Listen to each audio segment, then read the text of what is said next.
بسم اللہ الرحمن الرحیم۔ السلام علیکم۔ میرا آج کا عنوان ہے انبیاء کا مشن اور ان کے کام کی نوعیت۔ برادران اسلام، دنیا میں انبیاء علیہم السلام کے مشن کا منتہائی مقصود یہ رہا ہے کہ حکومت الہیہ قائم کر کے اس پورے نظام زندگی کو نافذ کریں جو وہ خدا کی طرف سے لائے تھے۔ وہ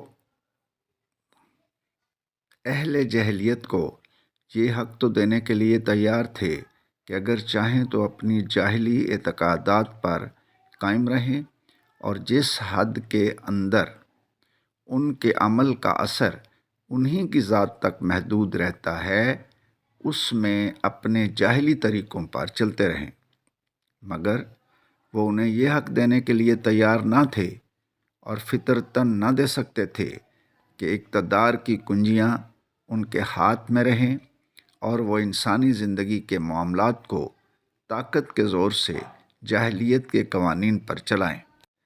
اسی وجہ سے تمام انبیاء نے سیاسی انقلاب برپا کرنے کی کوشش کی۔ بعض کی مساعی صرف زمین تیار کرنے کی حد تک رہیں، جیسے حضرت ابراہیم۔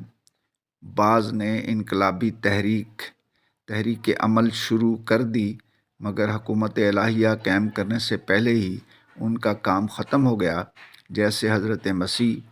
اور بعض نے اس تحریک کو کامیابی کی منزل تک پہنچا دیا، جیسے حضرت یوسف، حضرت موسیٰ اور سیدنا حضرت محمد صلی اللہ علیہ وآلہ وسلم۔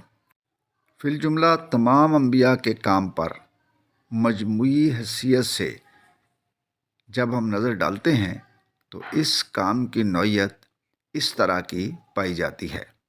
نمبر 1، عام انسانوں کے اندر فکری اور ذہنی انقلاب برپا کرنا، خالص اسلامی نقطہ نظر اور طرز فکر اور رویہ اخلاقی کو ان کے اندر اس حد تک پیوست کر دینا کہ ان کے سوچنے کا طریقہ، زندگی کا مقصد، قدر و قیمت کا معیار اور عمل کا ڈھنگ بالکل اسلام کے سانچے میں ڈھل جائے۔ نمبر 2، جو لوگ اس تعلیم و تربیت کا اثر قبول کر لیں، ان کا ایک مضبوط جتھا بنا کر جاہلیت کے ہاتھوں سے اقتدار چھیننے کی جدوجہد کرنا، اور اس جدوجہد میں تمام ان اسباب سے کام لینا جو وقت کے تمدن میں موجود ہوں۔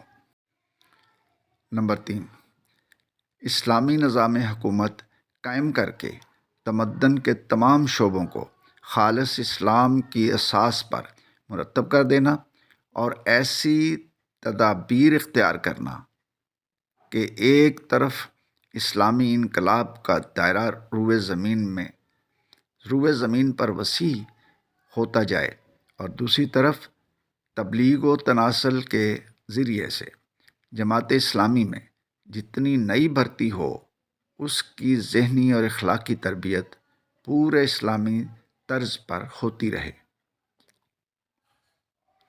مولانا سید ابو العلا مودودی کی کتاب تجدید و احیاء دین سے ایک تحریر۔